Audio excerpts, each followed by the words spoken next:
പാലക്കാട് പുലാപ്പറ്റയിൽ പൂരത്തിനിടെ ഇടഞ്ഞ ആന തകർത്തത് 27 വാഹനങ്ങൾ. 7 കാറുകളും 6 ഓട്ടോറിക്ഷകളും 21 ബൈക്കുകളുമാണ് 5 മണിക്കൂറിലേറെ നീണ്ട പരാക്രമത്തിൽ ആന തകർത്തത്.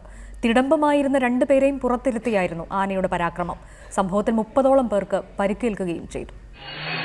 പുലാപ്പറ്റ ചെറുനാലിശ്ശേരി ഭഗവതി ക്ഷേത്രത്തിലെ പൂരം എഴുന്നള്ളിപ്പിനിടെയാണ് തൃശൂർ ഒളരിക്കരയിലെ കാളിദാസൻ എന്ന കൊമ്പൻ ഇടഞ്ഞത്.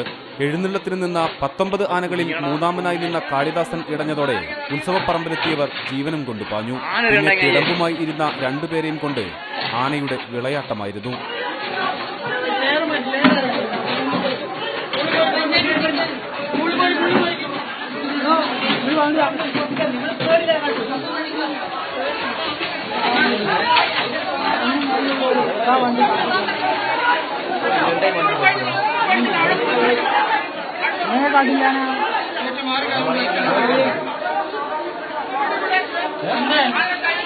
കാറും ഓട്ടോറിക്ഷയും ബൈക്കും ഉൾപ്പെടെ 27 വാഹനങ്ങളാണ് ഇടഞ്ഞ കൊമ്പൻ തകർത്ത് തരിപ്പണമാക്കിയത്.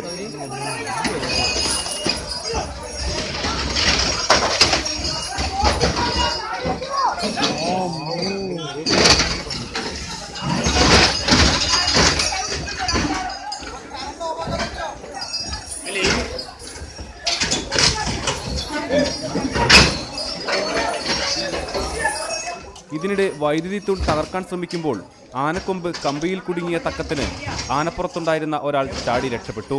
രണ്ടാമത്തെയാൾക്ക് ആനയെ തളയ്ക്കുന്നത് വരെ കാത്തിരിക്കേണ്ടി വന്നു. ഓടി രക്ഷപ്പെടുന്നതിനിടെ 30ഓളം പേർക്ക് പരിക്കേൽക്കുകയും ചെയ്തിട്ടുണ്ട്. സംഭവത്തിൽ ആനയുടമയ്ക്കെതിരെ കോങ്ങാട് പോലീസ് കേസെടുത്തു.